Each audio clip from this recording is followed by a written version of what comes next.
Salut les gens, enfin le beau temps et on va pouvoir donc aller aux abeilles. Cette semaine, je commence par 3 petites news. Ensuite, on regarde ce qu'on met dans le 4x4 pour partir aux abeilles. Je vous montre une visite de printemps de ruchettes, une visite de printemps de ruches. Quand je dis une, on va peut-être faire 2 ou 3 cas spéciaux, on va voir ce qu'on trouve. Sachant que là, c'est quand même assez tôt hein, pour ouvrir, calmez-vous. Enfin, on peut ouvrir, on peut sortir un couvain, mais on ne le sort pas 20 minutes, on le sort 1 minute. On va voir ça. Et puis voilà, je voulais finir par une petite minute théorique, mais on va faire, je ne veux même pas lancer le jingle, c'est juste vous répéter quand et où acheter des essaims et des rennes. Voilà, juste en reparler vite fait en 2 phrases. Là, j'attaque tout de suite par les 3 petites news. L'étude France Agrimaire habituelle tous les ans vient de sortir. Je vous mets le lien dans la description là en dessous. Et on retrouve les mêmes chiffres que tous les ans depuis 12 ans. Non, j'exagère, il y a des trucs intéressants à lire. Il y a d'autres, tu te dis, bon, on progresse pas. Et surtout, qu'est-ce qu'on fait de ces chiffres? On s'aperçoit par exemple pour l'HD Royal, c'est combien? 90%, 95%, je sais plus, qui viennent de l'étranger, notamment de Chine. Bon, voilà. On a une légère progression de la production, mais on reste quand même très mauvais, ou en tout cas très consommateur de gelée qui n'en est pas. La deuxième petite news, c'est juste un article qui m'a plu du Guardians, pardon. Ce petit journal en anglais. Alors je vous rappelle que vous pouvez avoir la traduction avec Google Trad, mais c'est sur les apiculteurs au Yémen, dont on dit que c'est un des meilleurs miels au monde, et j'aimerais bien y aller un de ces 4, mais bon, un peu la guerre et un peu le Covid. Et voilà, je vous invite à le lire, c'est toujours très intéressant, je fais vite. Hein. Et la troisième, ce sont des images incroyables en noir et blanc de l'intérieur de la ruche, notamment l'intérieur des cellules, comment pond la reine, comment les abeilles enlèvent leur pollen des pattes, comment elles nettoient la cellule, tout. Il y a 18 vidéos à peu près, d'1 minute environ. Il faut aller voir ça, c'est magnifique. C'est hébergé chez PLOS ONE, j'ai mes petites listes parce que... Hein. Alors PLOS ONE, c'est quoi? C'est un éditeur scientifique à but non lucratif, voilà. Et c'est une étude scientifique qui a été faite, ils expliquent comment ils ont réussi à faire ces images-là en macro et tout. C'est très très très intéressant, c'est en français, ou alors ça a été traduit automatiquement, mais je ne l'ai même pas vu, mais vous pouvez le lire direct. Et il y a 18 vidéos à voir, mais c'est hallucinant. Moi, j'avais jamais vu ces images-là. Tous les liens sont dans la description, je vous invite à aller voir ça. Allez, on va attaquer par ce qu'on emmène au 4x4, ça c'est spécial Flossouche, et d'abord générique.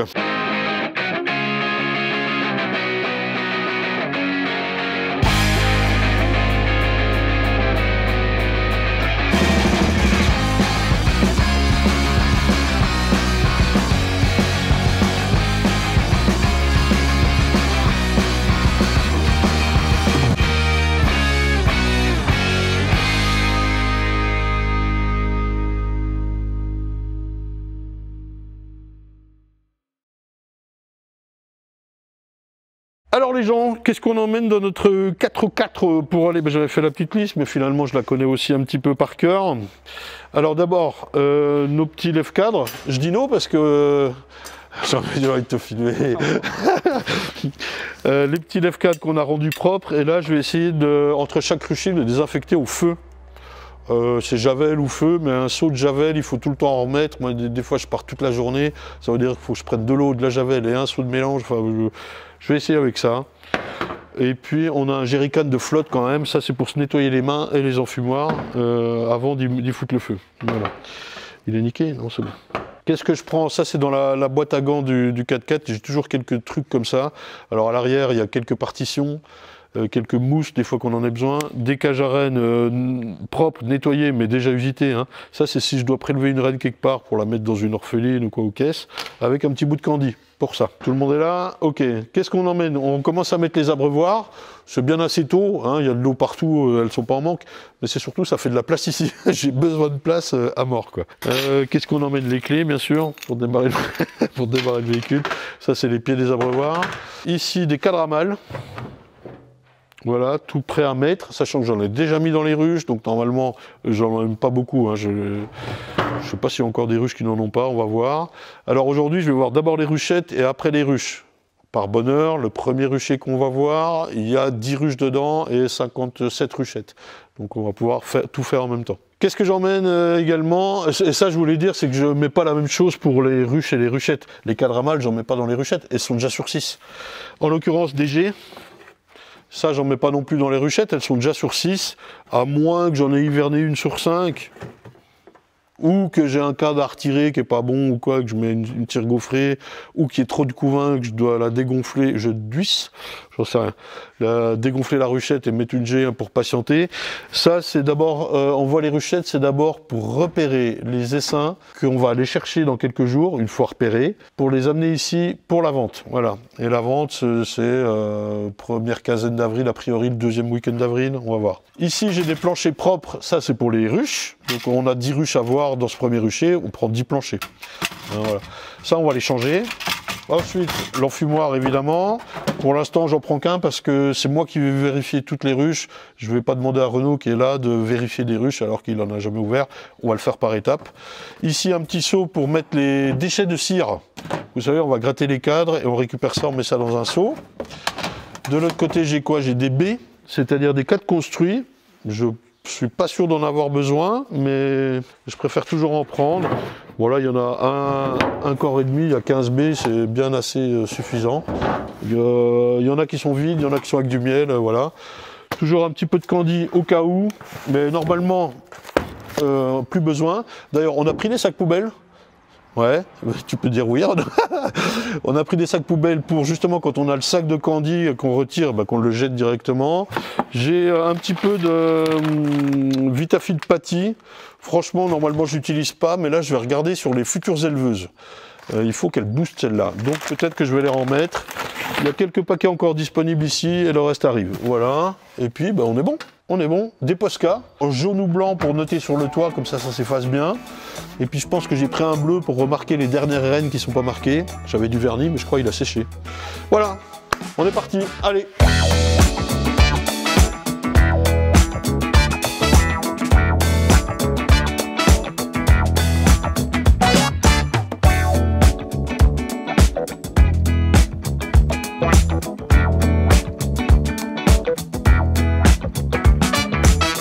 Bon, ça va les gens? Je suis content d'aller aux abeilles. Et vous? Il va faire beau là, il va faire chaud, faut y aller. Renaud? Oui. T'es là? Oui, toujours. Tu me parles plus fort, parce que les gens ils t'entendent pas, ils sont loin. Il y en a, ils sont même au-delà de la France. J'ai vu. Alors, présente-toi un petit coup. Qu'est-ce qui t'es? Quel âge t'as? Eh ben moi j'ai 36 ans, je suis auto-entrepreneur en chasseur de frelons, désinsectisation, dératisation, désinfection. T'as monté ta boîte il n'y a pas si longtemps. C'est ça, assez récemment, un peu suite au Covid, envie de changer tout ça. Reconversion professionnelle. Exactement. D'accord. Je viens de la fonction publique et voilà, j'avais besoin d'être un peu en plein air, un peu d'organiser moi-même mes plannings. Tu faisais quoi la fonction publique? Et ben, j'étais dans la comptabilité, secrétariat élèves, secrétariat dans les établissements scolaires principalement. Ouais. Ok. Tiens, juste à propos des frelons, là, qu'est-ce qu'on peut faire immédiatement? Se piéger? Là, ouais, typiquement, cette saison-là, c'est vraiment le piégeage qu'il faut faire en prévention. Ouais. Et voilà, plus tard dans la saison, il sera temps de lutter, mais actuellement, il faut déjà les empêcher de s'installer et de trouver les bons spots, quoi. On en reparlera, d'accord. Et puis, quand même, petite anecdote, tu as beaucoup été dans la protection civile, c'est ça? J'ai fait la protection civile, donc secourisme, secours à personne. Ce qui fait que là, il me tanne sur les EPI, les gants, la sécurité, tout ça. Ouh, on n'est pas prêt. Hop, genre par exemple passer la 3e avec la main gauche, ça tu fais pas. Normalement. Bon. Mais c'est une boîte automatique. Oui, c'est une boîte auto, ouais. Voilà l'automatisme. Bonjour les gens. Et ben voilà, allez, on va arriver au rucher, c'est cool.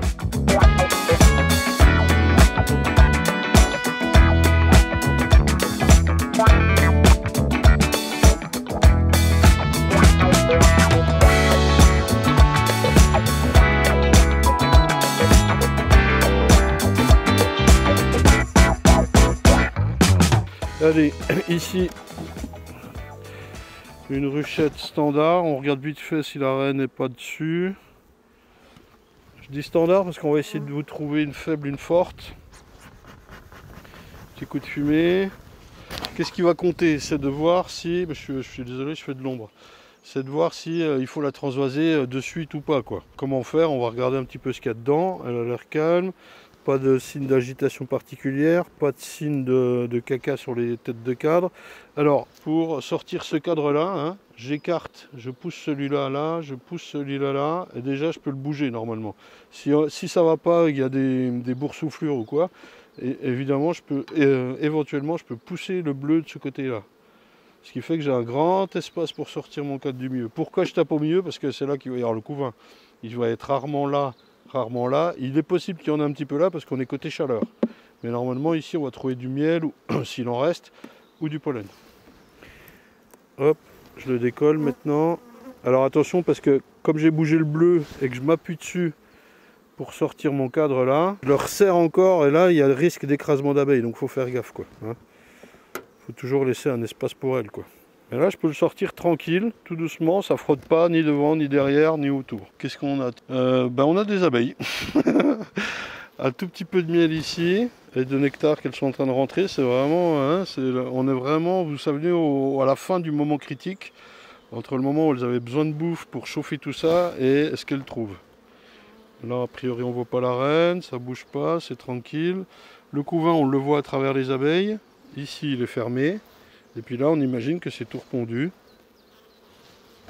On peut aller jeter un œil rapidement. Ouais, c'est le cas. Il n'y a pas beaucoup d'œufs. Elle doit être sur ce côté-là. Vous pouvez souffler pour voir. Et là, on voit que c'est tout plein d'œufs, de larves et tout ça. Donc, pas de problème. On peut contrôler l'état de la ponte. Mais bon, là, on peut se dire que ça va. Le contrôle de la ponte, c'est plus quand il y a un souci. Est-ce que là je remets mon cadre et je peux essayer de tirer le bleu pour voir.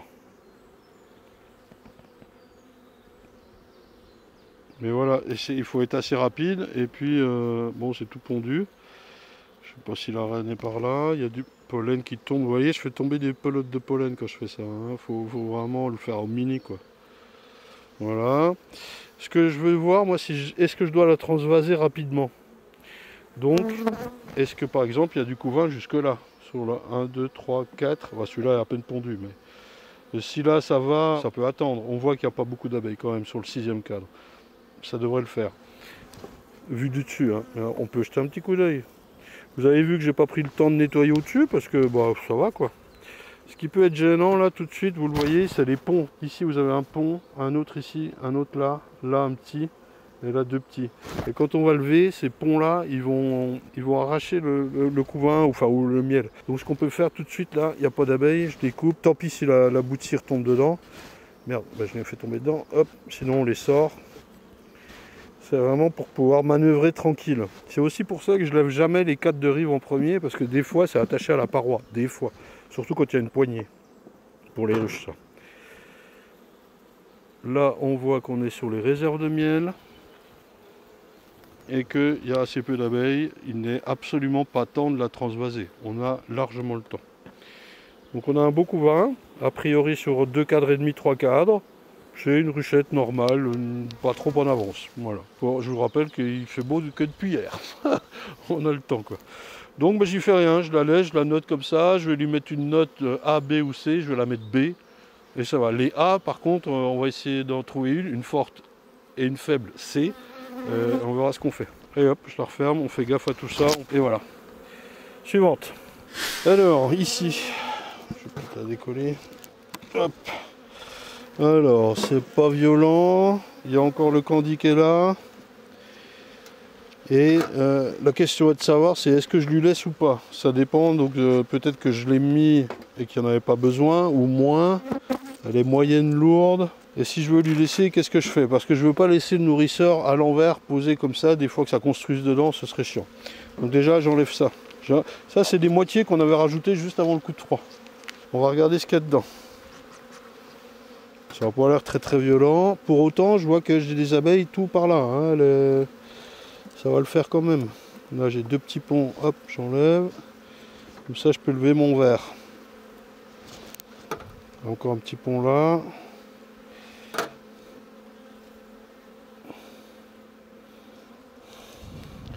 Alors, on est sur du couvain. On est sur une piqûre dans le doigt aussi. Hop. Alors, il y en a un petit peu de l'autre côté. Donc, elle est sur 1, 2, c'est son 3e cadre, mais tout petit quoi. Hein. Voilà, donc elle n'est pas en avance, on va la noter C je pense. La laisser se développer tranquille et puis on verra si elle fait de l'acacia. Pour le printemps c'est mort. Hein. Le couvain est comment?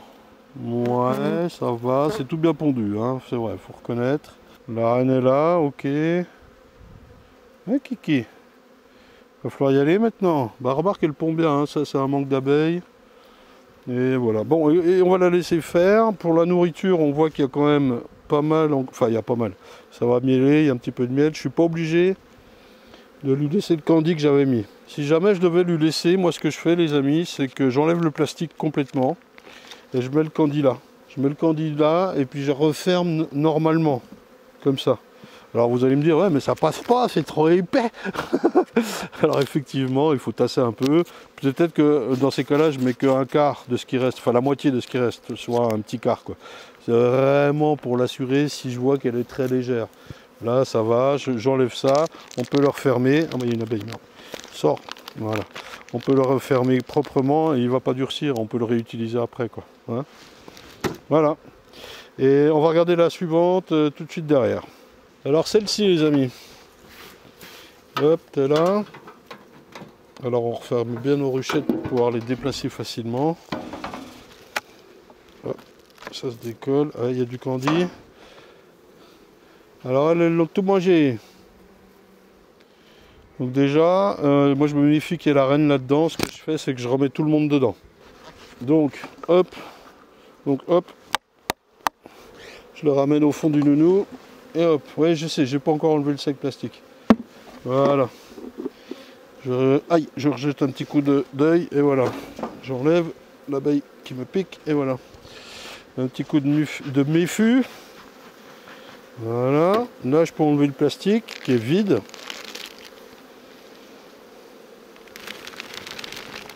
Hop, poubelle, on enlève bien les abeilles. Ça commence à construire dedans, il est temps. Donc si on y jette un œil à celle-là, a priori la conclusion sera de la transvaser assez rapidement. Hein.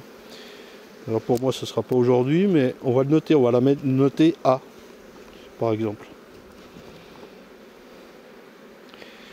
Alors qu'est-ce qu'elle dit? Déjà on a vu qu'elle a bouffé son candy, il faut faire gaffe ce qui reste quand même. Hein. On a vu la météo, ça va, on a quelques jours de beau, ça devrait partir fort. Mais là on a mis ce dondon, qui fait le tour du propriétaire. On a des danses de tous les côtés, hein. Ça danse, vas-y nénette. Voilà. Donc bah, tout va bien, c'est pondu partout. No problemo. Ce qui est un peu tendu, c'est la nourriture. Alors ma reine, elle est où? Elle est là. Je la garde à l'œil ici. Je vais regarder combien elle a de couvain. Hop là. Maintenant que j'ai de la place pour manœuvrer dans la ruche, c'est très sec. Hein. Je vais peut-être pas la laisser sans un quart de candy de nouveau, quoi. On va voir. Là, c'est le cadre numéro 2 hein, par rapport à l'ouverture qui est là, hein, bien sûr. Hein. Et ben c'est full couvain aussi. Ça vient de tout de naître. C'est pondu là? Oui. Le premier cadre, je pense qu'il y a peu de miel, voire pas du tout de réserve, hein, juste du pollen. Ouais, c'est le cas. Même pas grand chose du tout. Hop, je replace. Je décale. Je regarde le cadre numéro 5.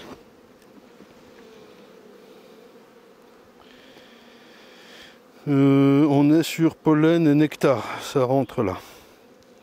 Un petit peu de miel là. Et le 6, est-ce qu'il y a un peu de réserve?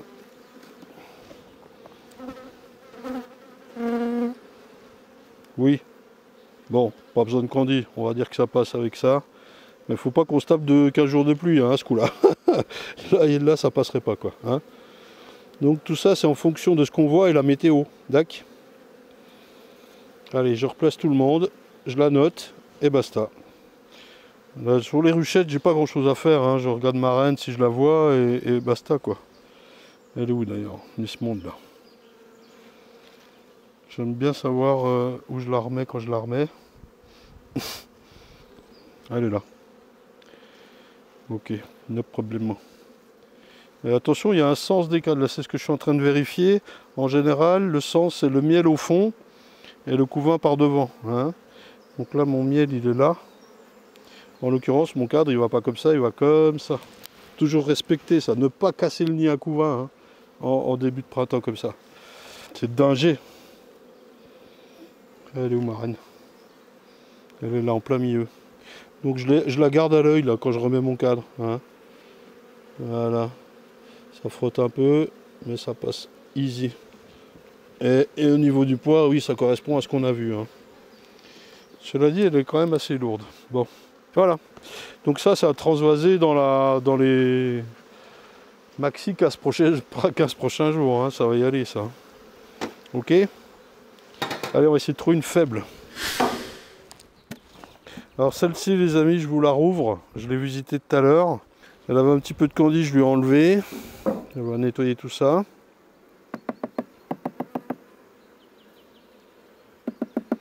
Est-ce qu'elle doit se remettre à abrir? Donc elle n'a pas de reine. Comment je m'en suis rendu compte, c'est qu'immédiatement, assez rapidement, elle se met à chanter. Je vous mets mon micro tout près.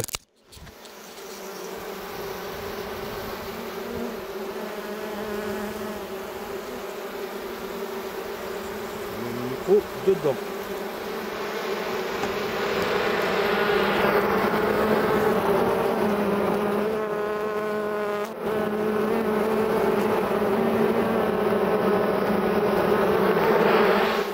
Tu la cires partout évidemment.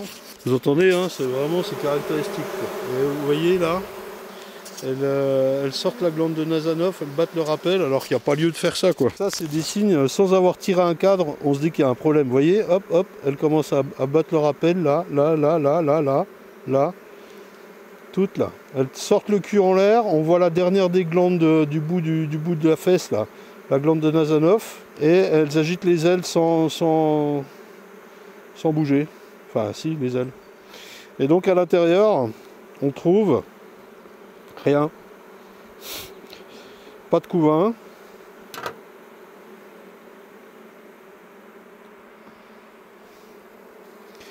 Elles sont toutes en train, enfin toutes, il y en a beaucoup qui bougent les ailes là, elles se demandent ce qu'elles font. Il n'y a pas de ponte, il n'y a rien. Un indice que j'ai eu aussi rapidement, c'est là. Elles m'ont refait des cellules, des ébauches royales. Alors sans œufs, sans rien dedans. Hein. Je les avais écrasées. Hein. Mais voilà, puis il y en a deux autres sur un autre cadre. Et donc ça, il n'y a rien à faire. Vous pouvez ramener une reine si vous en avez une, mais on sait qu'on n'en a pas. Le tout, c'est plutôt de ramener les abeilles là où il faudrait. Par exemple, sur une faible. Avec, vous secouez tout le monde dans la ruchette, vous secouez par terre devant une ruchette faible et vous mettez le bâton. On pourrait faire ça. Voilà. Là, je ne l'ai pas encore fait, mais c'est ce qu'on va faire. Mais comment se rendre compte que ça ne va pas? Déjà, vous voyez, ça chante direct là. Avec le son qui est imparable. Voilà. Alors on a eu le cas aussi tout à l'heure de une mauvaise ponte moyenne. Il y avait des cellules oubliées, il y avait 2 œufs dans une des cellules, là c'était tout oublié, il y avait quelques œufs, la reine était là et quelques abeilles chantaient comme ça. Bruissaient quoi. Donc ça c'est aussi un signe. Là pour le coup, je n'y ai rien fait, bah c'est celle-là. Je n'y ai rien fait, je l'ai laissée telle quelle. Ouais, je ne vais pas la rouvrir, on connaît quoi. Peut-être que la reine va se remettre, mais j'y crois pas trop. Voilà. Petit cas particulier ici, j'entends que ça vombrit un petit peu, même si c'est relativement calme. Premier cadre, je ne vois pas d'œufs. Je vois un mâle, 2 mâles, 3 mâles. Vous me voyez venir, tiens, regarde, les dodus, ils sont là. Ça, c'est un gros dodu. Et voilà, tout a l'air d'aller bien, mais il y a des mâles quand même, beaucoup. La question, vous les voyez là, par exemple? Mâle, mâle, mâle, mâle, mâle, mâle. Il faudrait se méfier qu'il n'y ait pas une reine là-dedans. Moi je dirais qu'il n'y en a pas. Et en tout cas le diagnostic mâle est confirmé avec le cadre suivant qui est entièrement bourdonneux. Ça c'est donc du couvain de mâle, hein, uniquement. Et donc je vous rappelle ça vite fait, mais sinon je Je vous dis, il faut regarder la saison 1. Il n'y a pas de reine, les abeilles se sont orphelines, et au bout d'un moment, il y en a une ou plusieurs qui disent « Ah, il n'y a personne qui pond, eh ben moi je vais y aller !» Donc elle se met à pondre, et comme elle n'est pas fécondée, l'ouvrière, eh bien elle ne pond que des œufs de mâles. Je simplifie au maximum. Et donc dans le couvain d'ouvrières, eh ben, on se retrouve qu'avec des mâles qui... on se demande toujours leur viabilité. Oui, ils sont des vrais mâles qui vont pouvoir féconder. Mais on sait aussi qu'on cherche à avoir des ruches très fortes qui fassent peu de mâles très vigoureux pour féconder nos reines. Sous-entendu, ceux-là, ils veulent que de chi, quoi. C'est voilà, quoi. Donc, qu'est-ce qu'on peut faire? C'est... Ah, voilà la reine, regardez. Donc là, c'est en direct, hein, les gens. On a une reine que je vais tuer. Parce que là, c'est peut-être elle qui pond, hein, finalement. Ou une ouvrière. Mais en tout cas, que ce soit elle ou une ouvrière, elle fait plus son boulot, quoi. Et donc là, ce qui va me permettre, en éliminant ça, de pouvoir mettre les ouvrières dans une autre colonie, sans souci que cette reine fasse du dégât à côté, quoi. Donc c'est rassurant d'une certaine manière de la trouver. Comme ça, on est sûr du diagnostic. D'accord? Donc ça, c'est à secouer dans une faible. Et ça va repartir, hein, c'est sûr. De toute façon, elles se sentent déjà orphelines, là, en gros, pratiquement. Pratiquement, ça chante pas trop, un tout petit peu. Voilà, bon, au moins, le diagnostic est sûr, voilà. Donc ça, on va la secouer devant une faible, une C, par exemple. Voilà. Alors, les gens, pour les ruches, je me dépêche, on n'a plus de piles. Ça, c'est une tricolore, vous savez, les reines tricolores de chez Braunschweig, vous m'avez demandé des nouvelles. Et ben voilà, on voilà une. Alors, elles sont pas vilaines, ça va encore, mais je ne greffe pas dessus parce que sanitairement, ça me plaît pas. Donc là, déjà, j'enlève un peu les abeilles. Voilà. Tac, tac. Alors, on va probablement lui laisser son candy. Donc, ce que je fais, j'enlève les abeilles. Voilà, faire gaffe quand elles se collent dedans, j'essaie de les enlever. Vous savez, avec les ailes collées dedans, là, elles vont se faire lécher par les copines. Mais c'est inutile de les laisser coincer dedans. Et voilà. Ensuite, on aime bien nettoyer les têtes de cadre, mais là c'est relativement propre. Par contre, je vois qu'on a bien fait de lui mettre un peu de candy, ouais, c'est juste. Alors, là je vois que j'ai un vieux cadre, tout à droite. Si je peux, je vais l'enlever. Alors j'ai la ruche d'à côté qui me gêne pour faire le bon mouvement. Sinon, au pire, je me mets devant la ruche pour faire ça. Voilà, on repart à propre. Là, je vois qu'elle a collé des trucs contre la paroi. Je ne vais pas sortir ce cadre. De toute façon, j'ai une partoche, donc il est simple de faire ça. Est-ce que je veux l'écarter tout de suite? Il est bien encore assez tôt, mais pour la vidéo, je vais bien vous montrer. On a prévu une G. Bon, ça, c'est un vieux cadre. Il y a du miel dessus, d'accord, mais rien d'autre. C'est le moment ou jamais de l'enlever. Le miel qui est dessus, vous pouvez l'offrir à maman. Pour Noël, elle sera contente. Non, mais tout le monde me demande, j'en fais quoi? J'en sais rien, moi je fonds ça. Tant pis, là sur celui-là il reste du miel, des fois il en reste pas, voilà. Donc je me retrouve sur 6, avec la plupart des bons cadres. Qu'est-ce que c'est que celui-là? Ça va être son cadre de... ça c'est quand Jean était là, il a 3 ans celui-là, il est déjà bien noir, hein. Donc on va le reculer au fond. Est-ce que j'en mets qu'un de cadre? Je pense qu'un seul suffira. Donc il va prendre la place du rose que je viens d'enlever. Donc je vais faire ça. D'accord? Pour l'instant, je ne l'augmente que d'un. Si je voulais l'augmenter de 2, effectivement, je laisserais la partition là. Je mettrais celui-là là. Et là, je mettrai un cadre à mâle. J'hésite à le faire. J'ai encore une semaine devant moi pour le faire. Allez, on y va tranquille. Mais vous pouvez le faire, vous, si la colonie est plus forte. Là, ce qu'on va faire, c'est tout décaler en visitant pour mettre une G de l'année en position 2. Et on va lui changer son plancher. Voilà ce qu'on fait. Donc je me dépêche parce que vraiment on n'a plus de batterie. Vous voyez, elle n'est pas assez forte pour supporter 2 cadres d'entrée, quoi. Bon, ça va aller vite là, puisqu'on a 10 jours de beau qui arrivent, hein, mais quand même. C'est pas la peine de passer d'un F2 à un F12 alors qu'il n'y a pas les habitants, quoi. Là voilà la reine. Hop, bleu, blanc, rouge. Mais je vous dis, sanitairement, c'est pas terrible. Et puis vous voyez, elle n'est pas super forte. Les réserves, c'est pas terrible. Moi, elle me plaît qu'à moitié, quoi. Voilà. Et sanitairement, c'est le test du couvain congelé. Elle a échoué, lamentablement. Voilà. On voit que son couvain n'est pas royal. Elle a manqué de nourriture, hein. Ça c'est de ma faute, je pense. Enfin, elle a été trop consommatrice aussi, la cocotte. Moi ça me plaît pas, quoi. J'en veux pas, moi, de ces machins-là. Ça bouffe tout. Là, j'ai du miel. Hop. Donc, je fais ça. Elle a 3 couvains et demi.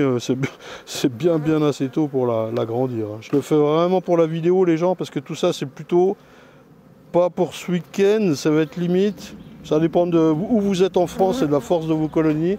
Mais plutôt pour la semaine suivante. Nous, on est vraiment les derniers des darons, là, en Franche-Comté, à pouvoir bosser, quoi. Imaginez ceux qui sont à 600, 800, 1000 mètres, quoi. Voilà. Moi, ma visite, pour moi, elle est faite. Il suffit de changer le plancher maintenant. Comment je fais? Eh ben, je change. Hop. J'enlève ça. J'enlève ça. Je vérifie qu'il se décolle, parce que des fois, voilà, il est quand même collé. Hop, hop, hop, hop. J'aurais dû faire ça d'abord. Elle est pas bien lourde, hein. Là, c'est le moment ou jamais de le faire. Plancher tout neuf. Ça leur fait du bien quand même. C'est con, hein, mais c'est pas mal. Et voilà. Hop. Hop, je vérifie, je suis bien dans les coins. Je remets mes petits attache-ruches là. Et voilà. On a vu qu'elle était limite en bouffe. Donc ça, je peux soit le laisser dans le nourrisseur en remettant le nourrisseur droit pour pas qu'elle construise dedans comme ça. Soit je peux l'étaler un peu dessus. C'est pas terrible, je le reconnais, mais elles vont le bouffer en 2-2, quoi. Avec la chaleur qu'il fait. Tout ce qui m'intéresse, c'est de ne pas laisser le sac plastique, ni le nourrisseur à l'envers. Et poussez-vous, ça va couler, oui, un tout petit peu. Je vous jure, on n'en retrouve aucune trace, hein, vous inquiétez pas. Quand c'est des petites quantités comme ça, hein, je vous dis pas de mettre 2 kilos. Hein. Allez, 1% les amis, je peux pas faire plus pour aujourd'hui. On se retrouve devant un petit accompli, on se retrouve devant un petit accompli tableau blanc pour savoir quand est-ce qu'on achète des essaims et des rennes. Oui, elles arrivent bientôt les rennes. Allez, à tout de suite. Bon, t'as compris? T'as compris? Bon. Je te dis que c'est là que les bactéries attaquent. Ah. Bon alors rapidement les gens, c'est histoire de comprendre quand est-ce qu'on achète des essaims, quand est-ce qu'on achète des rennes, où on achète des essaims, où on achète des rennes, où avec un accent, c'est-à-dire où, à quel endroit. Juste avant, est-ce que vous avez besoin qu'on refasse des minutes théoriques, plus ou moins longues, sur la ruche bourdonneuse, les castes, vous savez, l'ouvrière qui est d'abord nettoyeuse, enfin nourrice, nettoyeuse, et qui finit, enfin ventileuse, gardienne, butineuse, vous savez, tout ça. Les castes aussi reine, mâle, abeille, enfin, est-ce que vous voulez qu'on répète tout ça? Mettez-moi ça en commentaire pour savoir si ça vous intéresse que je le refasse. Sinon, moi je me concentre sur mon truc, c'est tout ce qu'on a vu grosso modo en saison 1. Est-ce que vous voulez que je vous le fasse en condensé? Voilà. Condensé en un seul mot. Ici, les rennes essaims, ça c'est la France. Alors oui, je vous la refais, c'est l'hexagone. Voilà. C'est l'hexagone. Ta-ta-ta. Voilà. Comme vous le savez, moi je suis ici. En gros. Centre-Est, hein, la Franche-Comté, c'est là. Voilà, en gros, j'exagère. Je suis un peu le dernier des lapins pour faire de l'élevage parce que il fait froid un peu plus tard que, évidemment, dans le sud et un petit peu plus que dans l'ouest où les hivers sont plus doux et les étés sont plus doux aussi, hein, a priori. Ici, il fait très froid et il fait très chaud. Voilà, c'est soit l'un soit l'autre. Voilà. Alors par exemple, pour mon cas, je vais vous faire des rennes à partir du, on va dire mi-mai. Voilà, ça veut dire qu'auparavant, les premières rennes sont disponibles mi-mai, et ça veut dire que je commence à greffer bien en amont. Hein. Je commence à faire tout mon élevage mi-avril pratiquement, même un petit peu avant. Et le vage. Et ça va être les premières rennes. Ok. Et je vais terminer. Allez, fin août ou première semaine de septembre, environ. Je vais mettre vraiment fin août. Ok? C'est pas qu'il fait pas encore assez chaud, c'est le problème à ce moment-là, c'est les mâles.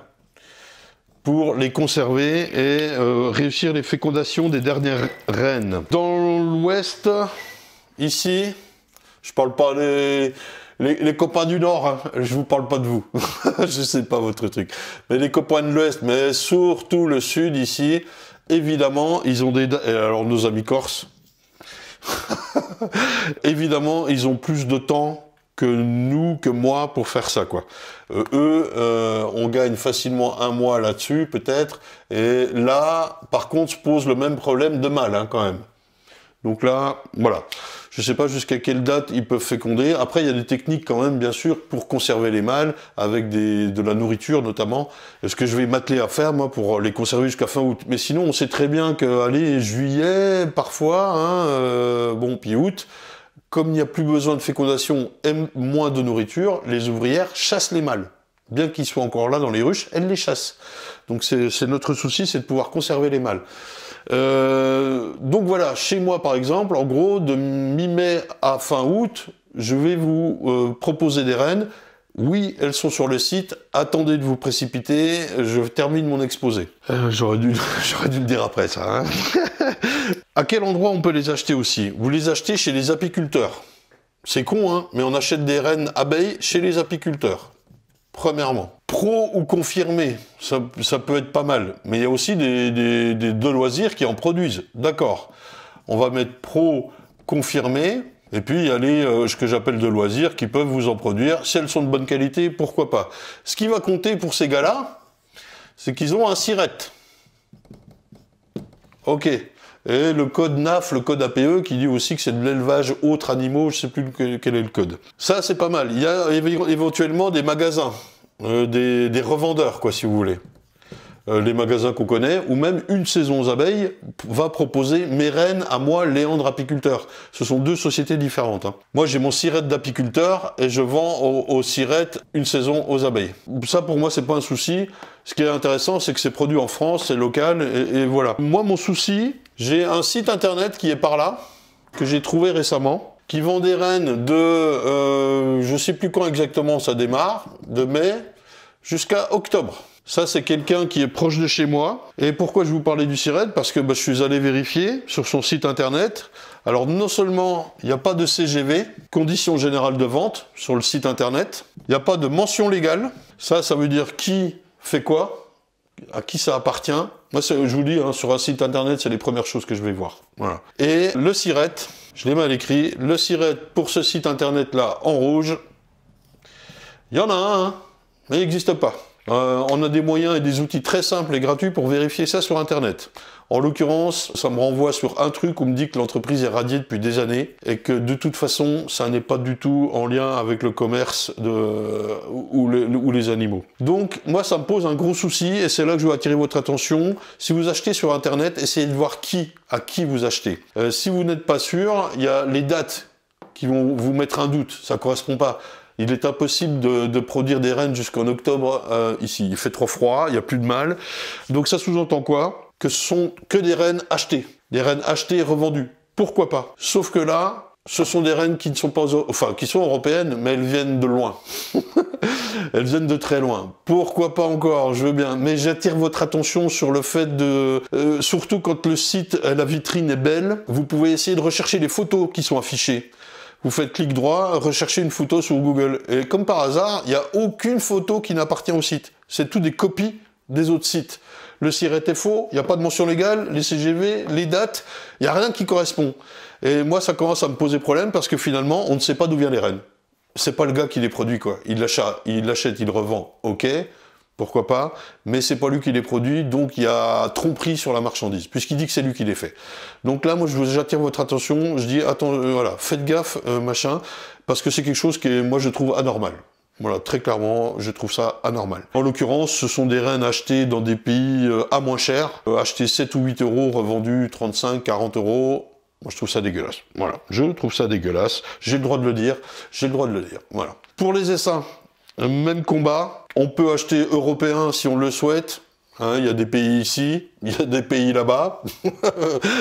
Il y a même des petites îles. Là, c'est la Corse. Eh ben, elles sont plus bas, les îles. Elles sont par là. Où il fait chaud, il fait bon, et on peut acheter tout ce qu'on veut. Mais bon, les gars... outre la tromperie sur la provenance, il y a parfois la qualité qui n'est pas là, bon bref. Et sur les essaims, je vous le mets là. Donc on parle d'essaim hiverné, ça veut dire que l'essaim a été produit l'année d'avant, avec sa reine. Il est vendu sur 5 cadres ou 6 cadres. Ça peut, il y a des variantes, il y a un peu tout ce qu'on veut. Mais la reine a bien été produite 1 an avant. Ok, il a passé l'hiver et il est disponible au sortir de l'hiver. Chez moi, c'est par exemple entre le 1er et le 15 avril. Exceptionnellement, cette année, j'ai l'impression que ça va être aux alentours du 17, le week-end, le samedi 17. Mais voilà. Et qu'est-ce qui se passe? Eh ben, il a avril, mai, juin et éventuellement juillet, ça dépend de l'altitude ou de les transhumances, pour faire du miel. Ok?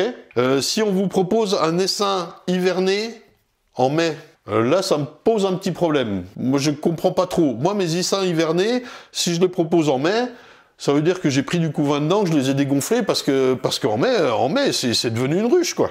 Une ruche sur 10 cadres qui fait du miel, et qui fait une hausse de miel, hein. Voilà. Ça me pose un petit souci, peut-être que je me trompe, je veux pas foutre des collègues dans la merde, mais voilà. C'est toujours pareil, vérifiez à qui vous achetez, quoi. Et la provenance. C'est toujours le même truc. Et pour ce qui concerne les essaims de l'année, je vais vous le mettre en bleu.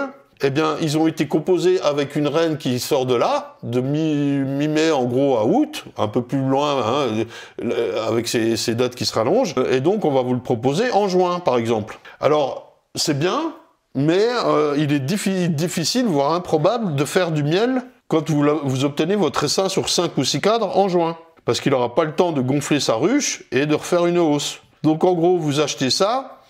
C'est pourquoi pas, hein, si vous êtes impatient d'avoir des abeilles et tout. Vraiment, je ne critique pas, surtout si vous êtes dans le sud, ça peut valoir le coup parce que la saison démarre beaucoup plus tôt et se termine plus tard. Mais moi, je ne vends pas, par exemple, d'essaim en juin parce que je suis en Franche-Comté.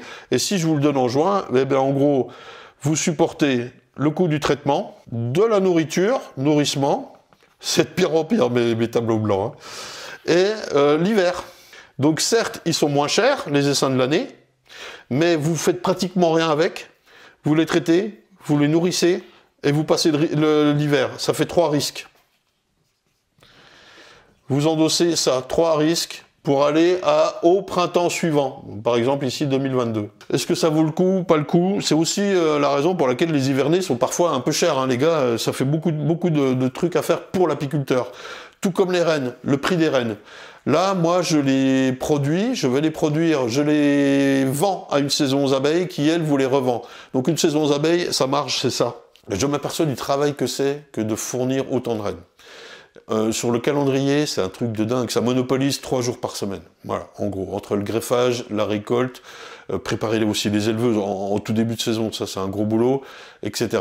Alors bien sûr, dans le temps, quand on est habitué, ça peut prendre moins de temps, mais c'est la vraie valeur de la colonie, la reine. Et pour qu'elle soit de qualité et qu'on fasse du bon boulot, alors, ouais, ça vaut son prix, c'est normal. Moi, franchement, je suis pas choqué quand je vois des prix assez élevés. Ce que je veux vous dire, c'est que je prends le parti de faire des tranches de 100 nuques, donc je vais sortir normalement 100 rennes par semaine. Mais il y en a qui vont pas marcher, il y en a qui vont être mauvaises. Donc en gros, moins 30%. Hein, on y va.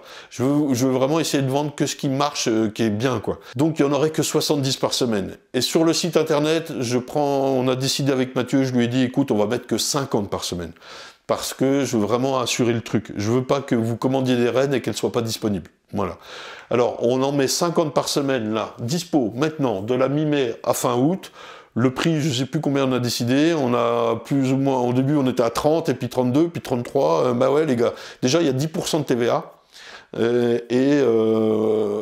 moi si vous voulez de les produire et de les vendre à une saison aux abeilles, ça vaut pas le coup quoi.